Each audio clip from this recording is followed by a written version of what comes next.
بسم اللہ الرحمن الرحیم۔ صحیح بخاری حدیث نمبر 27، چیپٹر نمبر 2، ایمان کا بیان۔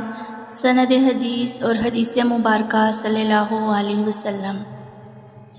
ہم سے ابو الیمان نے بیان کیا، وہ کہتے ہیں کہ ہمیں شعیب نے زہری سے خبر دی، انہیں عامر بن سعد بن ابی وقاص نے اپنے والد سعد رضی اللہ تعالیٰ عنہ سے سن کر یہ خبر دی کہ رسول اللہ صلی اللہ علیہ وسلم نے چند لوگوں کو کچھ عطیہ دیا اور سعد وہاں موجود تھے۔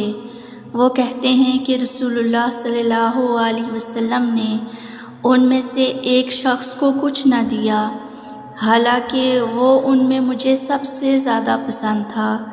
میں نے کہا، یا رسول اللہ، آپ نے فلاں کو کچھ نہ دیا، حالانکہ میں اسے مومن گمان کرتا ہوں۔ آپ صلی اللہ علیہ وسلم نے فرمایا، مومن یا مسلمان؟ میں تھوڑی دیر چپ رہ کر پھر پہلی بات دہرانے لگا۔ نبی کریم صلی اللہ علیہ وسلم نے بھی دوبارہ وہی جواب دیا۔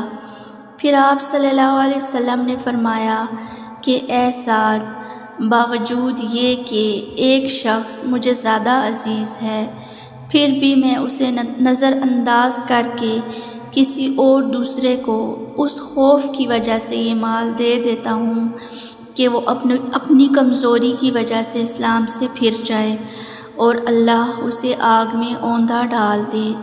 اس حدیث کو یونس، صالح، معمر اور زہری کے بھتیجے عبداللہ نے زہری سے روایت کیا۔